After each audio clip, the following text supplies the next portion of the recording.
On this episode of Redlit, actor picks the wrong sound crew to mess with. Abusive boss accidentally picks on his own boss and pays the ultimate price. Actor picks the wrong sound crew to mess with. Here's another little tale from my days working in the entertainment business. Very early on in my career, I managed to get a gig working as a showman.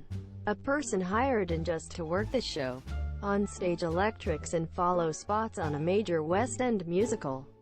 Even though I was nominally a sound engineer, the chance to work on a big show in albeit a different capacity was too good to pass up. When you're a youngster in this industry, you would be daft to turn down such an opportunity, because the experience garnered is invaluable, even if it's not directly related to your primary skill set. We spent around 6 weeks working on the production fit-up. Most of the time I was working on rigging lamps, running cables, installing additional dimmer racks, yada yada. Sometimes I got to help out the sound crew rigging their kit and thus got to know them quite well. Fast forward to a few months after opening night, some of the electrics showmen, myself included, had managed to pick up the occasional extra work assisting the Damon crew who were permanently hired to the theater, doing lamp rounds. This is where you go round the entire theater, front and backstage, replacing burned out lamps. Useful extra money. Thus I happened to be in the theater well before the half-hour call and was hanging out with a sound crew at the sound desk. There were two of them. We'll call them Pete and Chris. One would run the FOH board for that night's show, while the other would do other jobs like handing out the radio mics to the cast at the half, collect them at the end, and troubleshoot any problems during the show. They'd also swap duties every day. So, we hear the half called and Chris goes off backstage with his box of radio mics to hand them out, while I carry on chatting to Pete. About 10 minutes later, we see Chris returning to the FOH desk looking very distressed. Pete asked him what on earth was wrong. It transpired that the male juvenile lead had bollocked out Chris for some utterly trivial problem, to the point where he had been reduced to tears. I should point out that this particular actor was not well liked by the crew because of his arrogant and holier-than-thou attitude. This did seriously not sit well with Pete at all. By this time, the audience was beginning to fill the auditorium and you could hear the ambient chatter level going up. Pete then grabbed his headphones and parking one earpiece over his right ear, proceeded to punch in the pre-fade listen button for that actor's channel. A grin then crept over his face. He then brought the channel live and very slowly raised the channel fader. He handed Chris the cans, and a huge grin also spread across his face. Chris then handed me the cans so I could hear what had amused him so much. I listened in, to be confronted by the sound of the actor right in the middle of taking a full throttle dump. We're talking grunts and groans, and levels of flatulence quite the equal of the trumpets that flattened the walls of Jericho. Bear in mind that this sound is now being leaked out into the auditorium, albeit at a level just barely perceptible to the audience. I glanced around at the punters in the stalls and saw that quite a few people were looking around. Quizzically, I had to struggle to rein in my laughter at the delicious payback. But as it was getting close to Act 1 beginners, I had to go off and take my station. So I high-fived my friends and went through the stage pass door to the electrics crew room, to be confronted by my colleagues falling about in hysterics. It was then that I became aware of a peculiarity with the show relay. For context, the show relay is a microphone front of house and a bunch of speakers all over the backstage and dressing room areas that allow cast and crew to listen in to the progress of a show. Due to a curiosity of its design, what was just barely audible out front was now being hugely magnified backstage. The entire cast and crew, no matter where they were being subjected to the sounds of our actor dropping the kids off at the pool at practically full volume. For the rest of the show, The hapless idiot had to contend with the entire cast and crew giggling uncontrollably whenever he went past, and all the while remained completely oblivious to the reason why, as the one place there were no show relay speakers was in the toilets.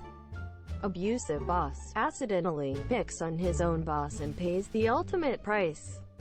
As I sit in a bar, enjoying my coffee, a story pops into my mind from 10 years ago of how I put a jerk down to the ground for venting his frustrations over to his subordinates. Let us begin with the backstory, which is quite long, but necessary for you to get a feeling of what was going on at the time. It was just months before the financial crisis and I was working for the tech department in a very large company. It was quite a large department in which we handled electronics. That department stood out from most of the company, as it was receiving a bit of a different treatment. The company thought if they create an extremely pleasant working environment there, they could get away with paying those stationed there with considerably lesser wages than they could be eligible for. And it was also a meritocracy. Your rank and station was based on what you were capable of, not how long were you in the company.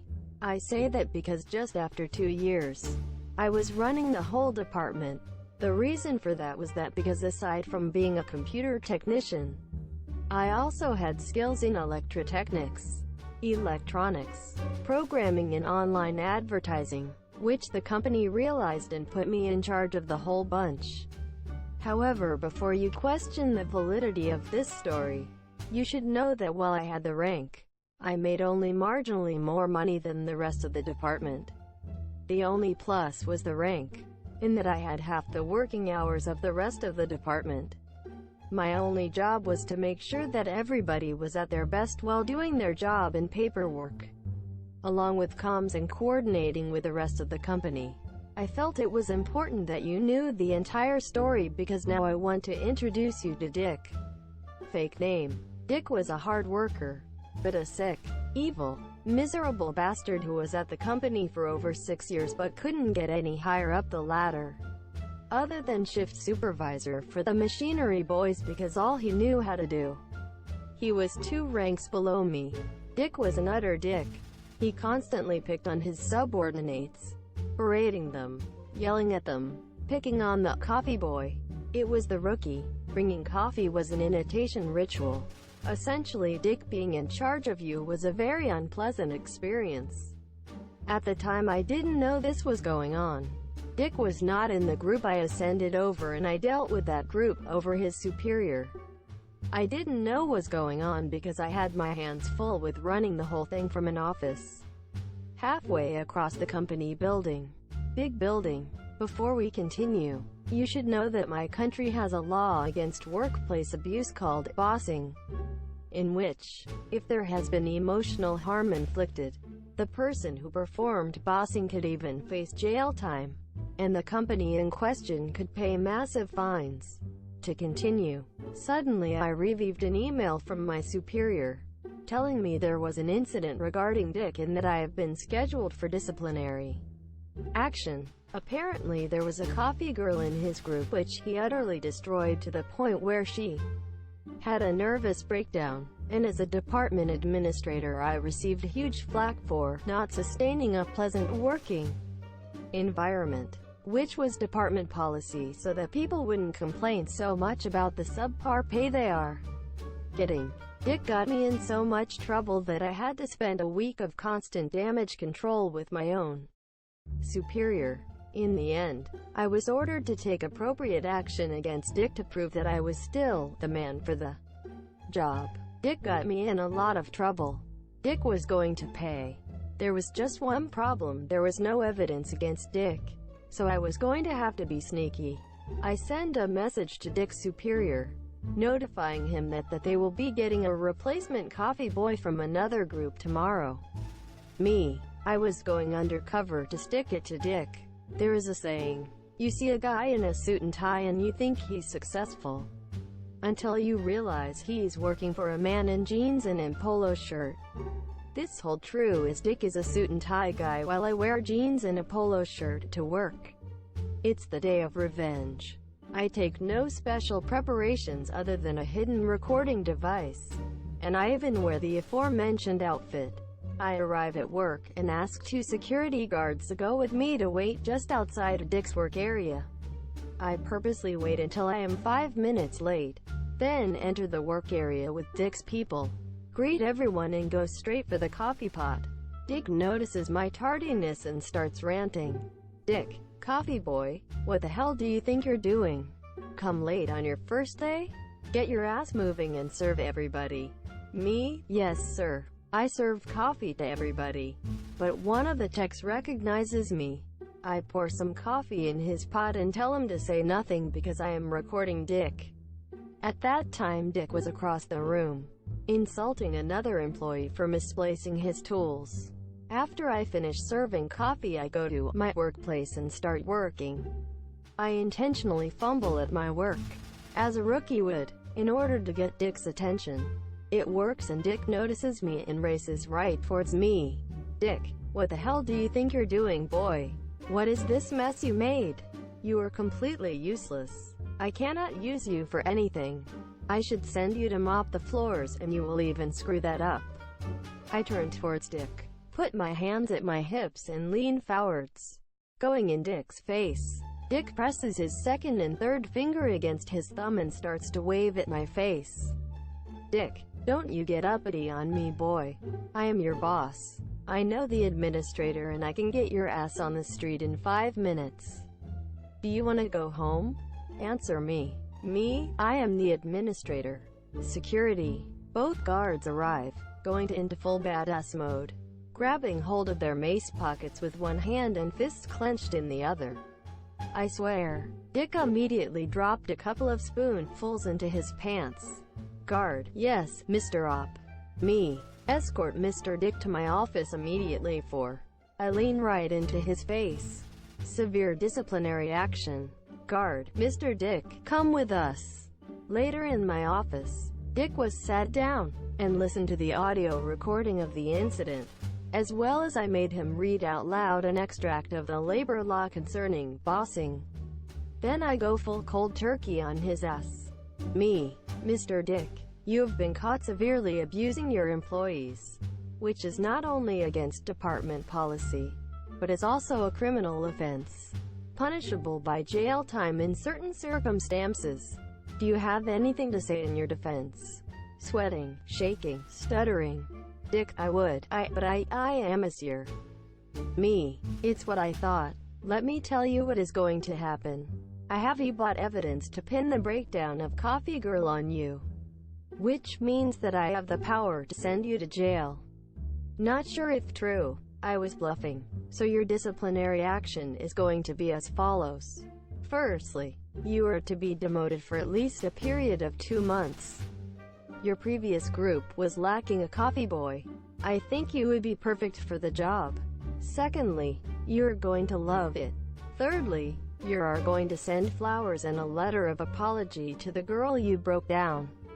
But if you, number 1, try to quit within the time allotted for your punishment, and number 2, so much as look as your former subordinates in a way they wouldn't like it, and number 3, not do your work with utmost distinction, I will send this evidence to the authorities and use every scrap of power I have in this company to send you to a jail so bad that when you come out of it, you will be wearing diapers for the rest of your life. Have I made myself clear? Utterly pale and defeated Dick. Yes, Mr. Op. To add insult to injury, I inform his group of Dick's demotion. I told them that he has absolutely no authority over them anymore, and that he is going to serve them coffee until a time I see fit to rejoin them, but only as a serviceman equal in rank to the group. Dick was also forced to clean out his office in front of the group, as the coffee boy wasn't even entitled to his own cubicle, let alone a desk. Is this nuclear revenge? I disagree. I feel that he got exactly what he deserved. He is now going to have to lick the boots those he treated so badly before. I am but no means an angel. After all, I did fail to notice the abuse that was going on underneath me. But to fair, Nobody was brave enough to stand up to Dick in fear of losing their jobs due to the crisis looming overhead.